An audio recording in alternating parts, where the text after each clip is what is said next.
Salut tout le monde, c'est Martin, ça fait super longtemps que j'ai pas fait de vidéo et ça fait plaisir de retrouver YouTube pour parler du Mercato et aujourd'hui celui de l'Olympique Lyonnais. Je vais essayer de faire une mini-série pour voir si quelques équipes ont réussi leur Mercato ou pas.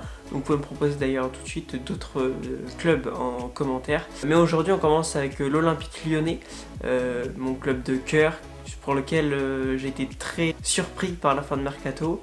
Voilà, l'arrivée de Jérôme Boateng notamment a un petit peu mis tout le monde sur les fesses parce qu'honnêtement un grand joueur comme ça c'était un petit peu inattendu, mais on va en reparler un petit peu plus tard dans cette vidéo.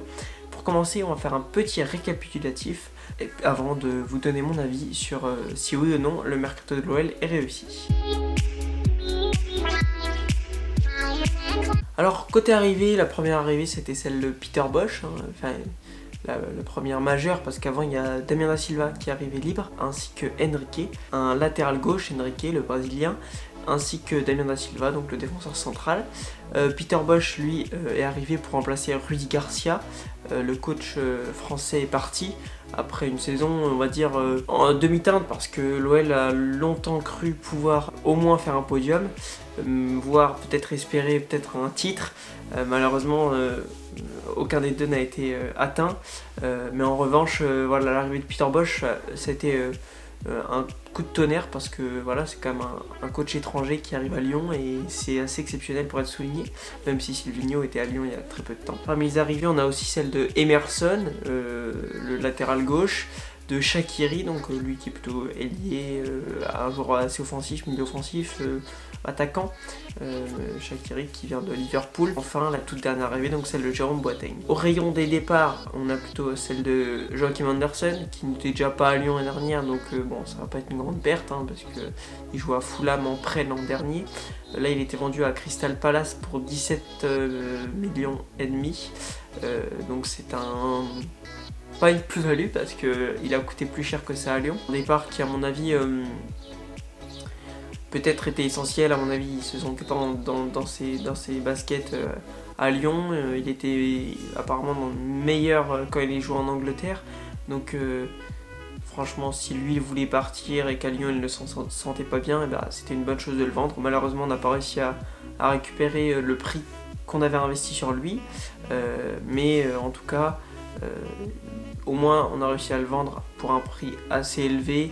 Avec la crise actuelle, c'est quand même déjà pas mal. Le départ de Melvin Barr, ça c'est un départ que j'ai eu du mal à digérer, on va dire, parce que le latéral gauche qu'on a vendu seulement 3 millions à Nice, qui est titulaire à Nice maintenant, c'était un pur jeune du centre de formation de l'Olympique Lyonnais. On sait que voilà, souvent les jeunes de l'OL sont avec un potentiel assez élevé. Là c'était sûrement le cas de Melvin Barr, mais on ne lui a pas donné sa chance à Lyon et peut-être qu'on va s'en mordre les doigts quand il explosera ailleurs.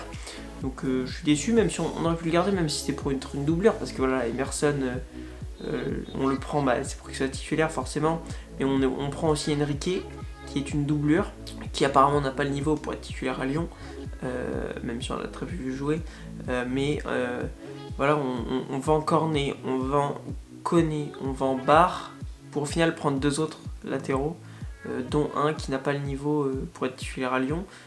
Moi je dis dans ce cas là on aurait dû au moins en garder un, pas Cornet parce qu'on a fait un très bon bénéfice en le vendant 15 millions à Burnley, mais soit Koné qui est prêté à 3, soit Barr qui a été vendu seulement 3 millions à Nice. Voilà, je pense qu'on aurait pu garder un des deux pour être la doublure de Emerson, et au moins on n'aurait pas eu à recruter un joueur, même s'il est libre, Henrique, qui n'a pas le niveau, qui a 27 ans, je vois pas trop l'intérêt de la recruter. Voilà, ça c'est un des points négatifs du mercato de Juninho.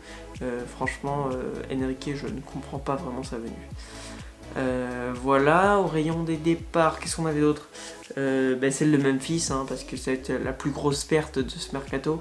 Le départ libre de Memphis Depay qui a signé au Barça, donc je suis très content pour lui, surtout qu'il fait de très bons débuts, mais ça va faire beaucoup de mal à l'Olympique Lyonnais. Évidemment pour le remplacer c'est quasiment impossible, à moins qu'on ait 80 millions à investir, Mais là, il faut un attaquant du top 10 européen. C'est impossible, Memphis Depay, de le remplacer à Lyon. Actuellement, il n'y a pas eu d'opportunité assez belle pour le remplacer. Peut-être qu'Azmoun aurait pu faire quelque chose, mais sa venue n'a pas pu se faire car le Zénith n'a pas trouvé de remplaçant à Azmoun, donc ils n'ont pas voulu le vendre. Mais peut-être qu'il pourra arriver libre encore Azmoun parce que son contrat s'achève en juin 2022, donc il sera libre, il pourra signer ailleurs dès janvier prochain. Pourquoi pas, affaire à suivre pour Azmoun. Jean-Lucas est parti aussi pour 11 millions à Monaco. Lui, je suis un peu déçu parce que c'est un joueur auquel on n'a pas beaucoup donné sa chance, encore une fois, qui a quand même du talent, on l'a vu pendant la préparation. Je pense qu'il aurait pu faire quelque chose. En plus, Peter Bosz comptait vraiment sur lui, apparemment. Mais voilà, Jean-Lucas avait décidé qu'il partirait, le club avait aussi décidé de ça. Et surtout qu'on n'a pas fait de bénéfice dessus, hein. C'est le même prix d'achat que le prix de revente. Il n'y a vraiment pas de bénéfice dessus, il n'y a pas de perte non plus, mais voilà. Donc je suis un peu déçu, moi j'aurais aimé le voir. C'est comme Barre, hein. C'est des joueurs qu'on a très peu vus à Lyon. J'aurais aimé qu'on leur laisse leur chance. Au pire, s'ils font une mauvaise saison, bon ok, là on peut le vendre. Mais vraiment très peu eu sa chance à Lyon. À Brest, il a montré des belles choses, en préparation il a montré des belles choses. J'aurais aimé le voir un petit peu avec plus de temps de jeu cette saison. Dommage. En plus, Peter Bosz l'aimait bien. Donc, voilà. Mais on va reparler des arrivées quand même parce que c'est comme ça qu'on va juger le mercato aussi avec les arrivées. Donc celle d'Emerson qui vient de gagner l'Euro et la Ligue des Champions. L'arrivée de Boateng qui arrive libre du Bayern. Et franchement, c'est une belle prise à mon avis parce que mais en fait, je comprends pas pourquoi il n'est pas allé ailleurs. Mais bon, je vais pas m'en plaindre, mais honnêtement, Jérôme Boateng, une carrière énorme, il a beaucoup d'expérience.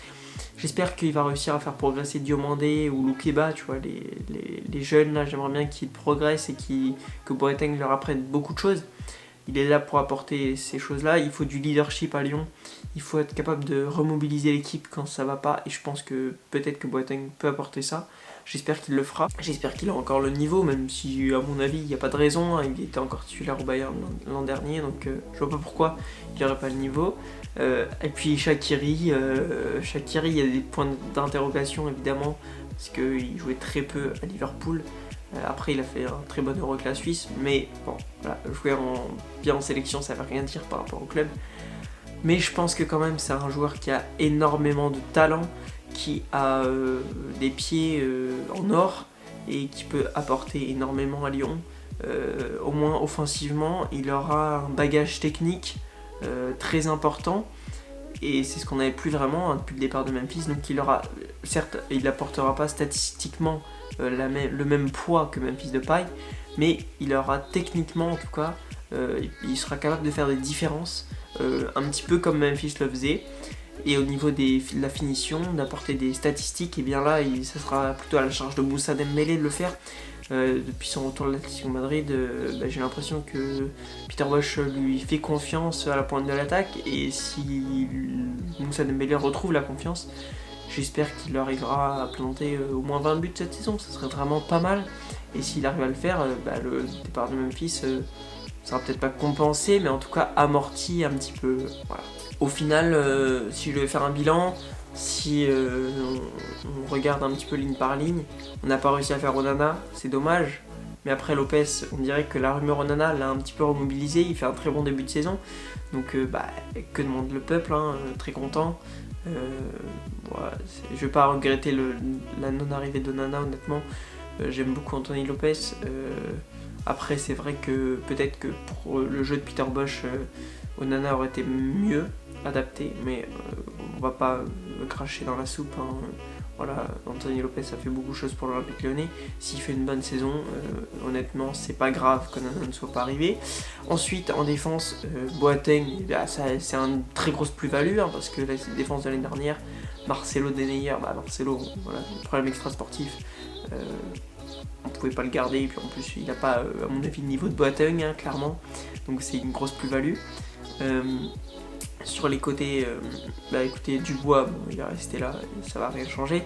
Par contre, Emerson, c'est meilleur que Cornet, c'est meilleur que qui a pu jouer là, enfin tous les joueurs qui ont pu jouer sur le côté gauche de la défense. Je pense que c'est le meilleur. Après, il va falloir quand même qu'il travaille sur repli défensif parce que c'est vrai que c'est peut-être la lacune et contre les équipes qui jouent en contre, ça peut nous jouer des tours. Voilà, et au milieu de terrain, bah écoutez, on a une équipe déjà à un très très bon niveau, il n'y a pas eu de recrue au milieu et pour moi c'est pas très grave parce qu'il n'y a pas eu de départ non plus très important à part celui de Jean Lucas. Sinon, il y a un niveau extraordinaire, Cacré, Lucas Paqueta, Bruno Guimaraes, même bon, Thiago Mendes, je sais pas si c'est. Voilà, mais en tant que remplaçant, c'est très bien. Jeffrey Nadalid qui va revenir, enfin, il y a vraiment du beau monde. On ne peut pas se plaindre, honnêtement. Au milieu de terrain, je trouve que c'est bien. Il ne faut pas embouteiller de toute façon au milieu de terrain. Et puis offensivement, Shaqiri, bah, il va apporter, comme je l'ai dit tout à l'heure, sa touche technique. Après, j'espère que le reste de l'équipe va aussi être au niveau. Voilà, si Dembélé marque pas mal de buts, eh bien, il aura fait le job. J'espère que Toko va retrouver un petit peu de finition, même si j'espère qu'il jouera moins quand Shaqiri sera opérationnel, parce que c'est vrai que pour l'instant, début de saison, c'est pas terrible, et puis c'est un joueur moyen, Toko est comme bien, on va pas se le cacher. Kadewere, il faudrait qu'il retrouve son efficacité de la première moitié de saison de l'an dernier, ça serait bien. Après, là, il joue pas beaucoup pour l'instant, peut-être que Peter Bosz ne compte pas vraiment sur lui. Et puis Ryan Cherki, j'espère qu'il va prendre en maturité cette saison, que lors de ses entrées, il va peut-être jouer un petit peu plus collectif, être capable d'apporter autre chose que des gris-gris, même si j'aime beaucoup ce joueur, hein, je ne veux pas le critiquer, mais c'est vrai que des fois, ses entrées sont un petit peu individualistes, voilà. Mais peut-être qu'il faudrait qu'il joue plus en numéro 10, sauf que malheureusement, je ne sais pas si Peter Bosz compte vraiment jouer avec un vrai 10, donc on verra. Mais voilà, je pense qu'on a refait la revue d'effectifs, et donc au final, pour conclure, moi je suis plutôt satisfait de l'effectif lyonnais, de ce recrutement, de ce mercato. Je pense qu'il y a eu des plus-values de fait, même si devant le départ de Memphis, il ne pourra pas être compensé réellement, sauf si Dembélé va vraiment être excellent à la finition et que Shaqiri apporte vraiment beaucoup pour faire des différences et va mettre des défenseurs dans le vent. Donc voilà. J'espère que cette vidéo vous aura plu, cette petite analyse, on va dire, du mercato lyonnais. On peut faire la même chose avec d'autres équipes, donc proposez-les moi dans les commentaires. Si ça vous a plu, mettez-moi un petit pouce bleu. N'hésitez pas à vous abonner, et puis on va reprendre les vidéos, donc je vais essayer d'en faire assez régulièrement. Donc voilà, essayez de suivre, mettez la cloche, et puis comme ça vous ne raterez rien. Merci beaucoup d'avoir regardé jusqu'au bout, on se dit à bientôt, salut!